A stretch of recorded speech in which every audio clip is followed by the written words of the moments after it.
Hello, this is Frank with Swarner & Son Flies. Today I'm going to be tying a Mahogan, one of Deck Hogan's patterns. This is a great fly to swing on the Salmon River for steelhead and even the kinks too. So what we have here is a Alec Jackson hook, size 1.5 or 1.5. This is a gold one. It doesn't have to be gold. You can use black or any of the other colors. For the body material, we're going to use Hairline Dubbing's STS Trilobal Dubbing.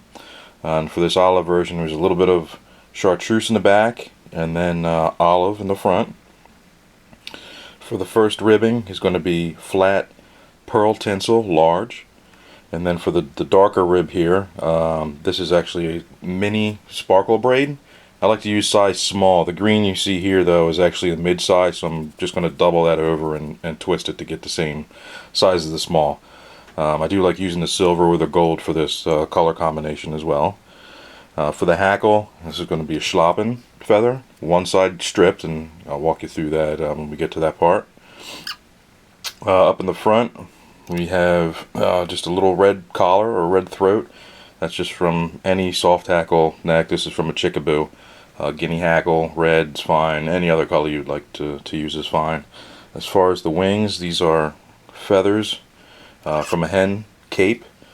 These are laced feathers since they have the black lace on the outside and some green in the middle.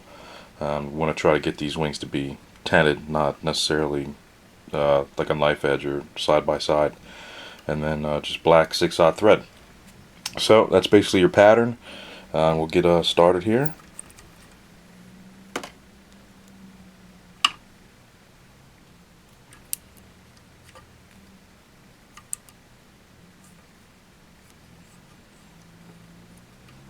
Get a hook in the vise. When I start, I like to just start right behind the return eye there. So go to the back, wrap forward again just to get a base. And I'll go up over that return eye a little bit and come back down. So the first material we're going to put on is going to be the schlappen. This is the feather here. This is the good side facing you. I like to strip one side. So that would be the right side if the good side's facing you, because we're going to tie this in by the butt on the far side of the hook shank.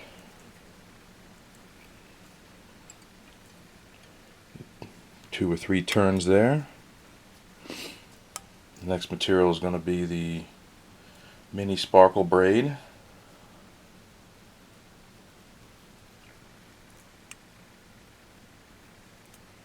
Again on the far side of the hook shank. And the last piece is going to be the pearlescent flat tinsel.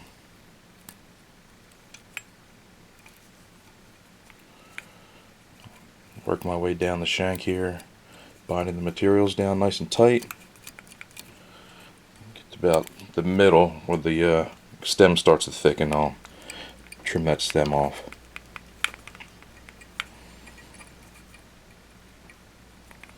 Tidy up any loose ends, but they'll be all hidden here with the dubbing.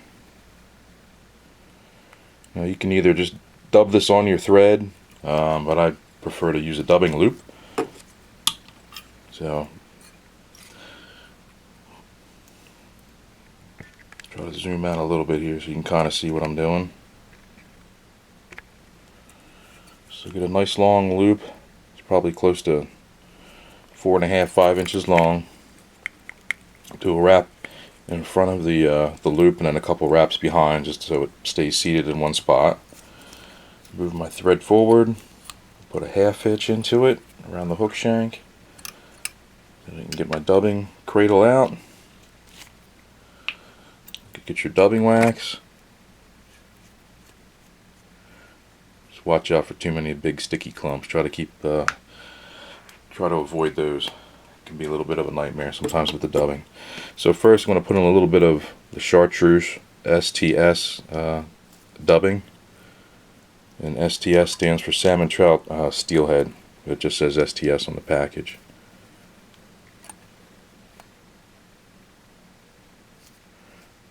And it's up to you how much you use. I just want to put this in there so it just has like a little a little hot butt in the rear of the fly. Next material is going to be another selection of STS dubbing, but it's going to be the olive. This is like a dark olive mixed with caddis green, but either color's fine. I don't think the fish are really that picky.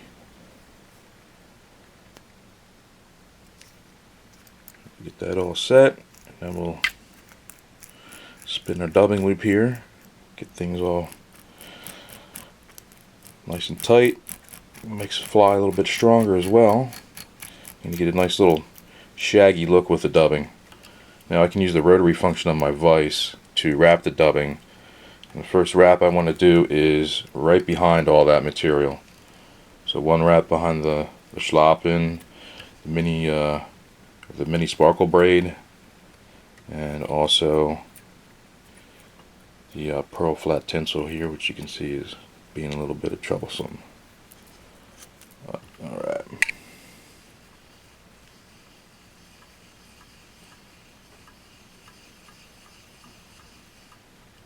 Work our way forward.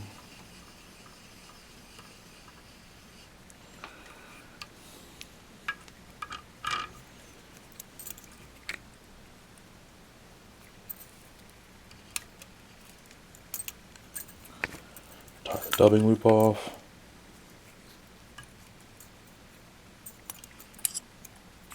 Trim the excess. So, alright, now we got our body done. Pull some of this dubbing and fine hairs back just to keep it somewhat neat. And we got a nice shaggy dubbing. So some of it will get crushed by the tinsel here, but it'll still look good, and you can pick it out. And we'll zoom in.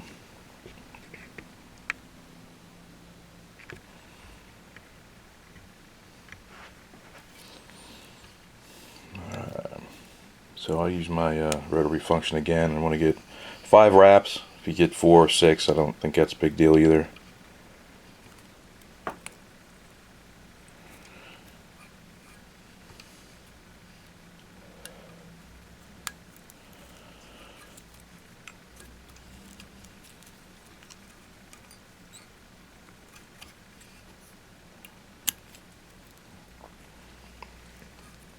Tie that off. I'll take this little bit of sparkle braid here.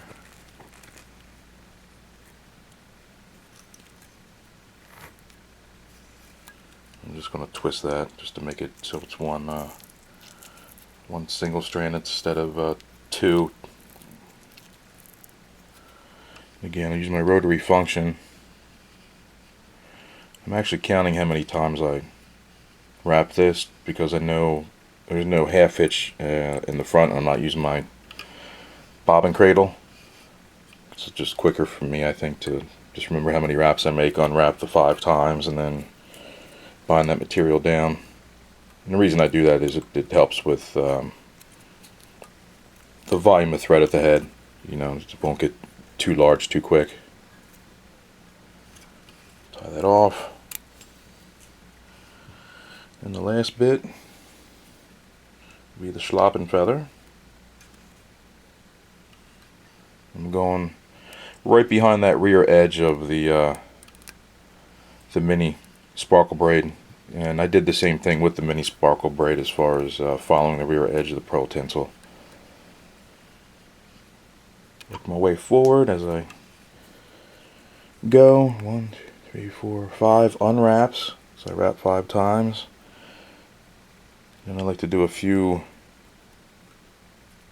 more turns of the schlappen there.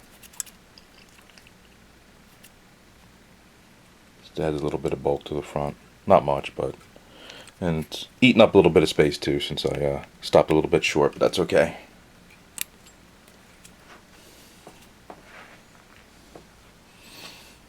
Alright, next, get some more thread on the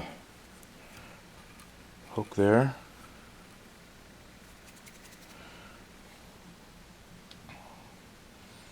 Take this little red chickaboo feather. I already stripped the far side on this one, meaning if the good side's facing you, this would be the left side is stripped because I'm tying it in by the tip.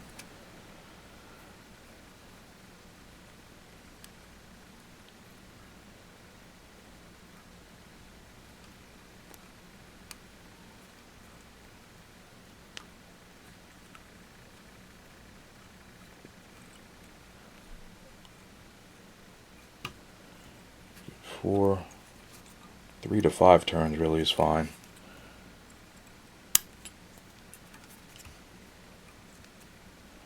Make sure that's tied in real nice.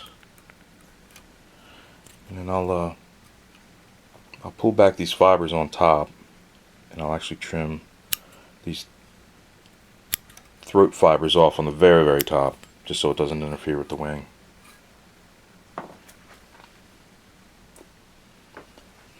So lastly is to put the wing on. Now this was a nice feather as far as the slopping concerned. Sorry for bumping the camera there.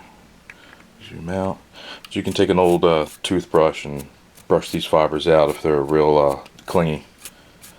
So it won't keep them separated forever, but it'll give you an idea what the fly will look like once it gets wet and mangled up a little bit. Alright, lastly are the wings. Again, these are from a hen cape. The hen capes have the pointier tips on the wing itself up here in the front. I like that for the spey rather than a broad, fat, round tip. This looks a little more sleek to me, but that's just personal preference. So I already selected these, paired them, and stripped them, as you can see. So we're just going to put them on. Zoom in a little bit here. So these kind of crisscross on the front, and we're going to try to get these to tent. There's kind of a little trick at the end you can use if they're not, perfect. So there's one. That's the far side. As you can see, the stem crosses to the near side of the eye. I'll get the far side, the near side. Try to get the lengths matched the same. Get that guy tied in as well.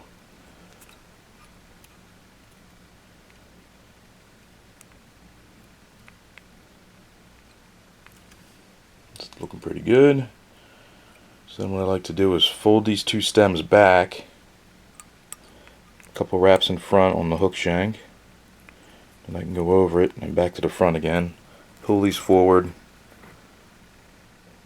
give them a trim. Now that those feathers aren't going to come out, that stem's going to have to break. They're not going to pull free. Adds a little bit of bulk to the head, but I'll take it for the durability. Get that area covered up a little bit with thread, and I'll get my bodkin, my whip finisher. Usually do a 3 turn first, and another 3 or 4. That's just a habit of mine doing the 2 whip finishes. So as you can see, that came out pretty good. That sat pretty nice. If you want things to, sit a little better, maybe a little lower, you can do one feather at a time. You can take that feather and pull it forward, and it'll bend the stem a little bit right at the eye where it's tied in. You can do the same thing on the front one.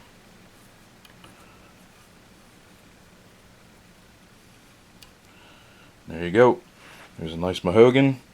Needs a little head cement on it, but other than that, it's ready to go swing and catch some steelhead.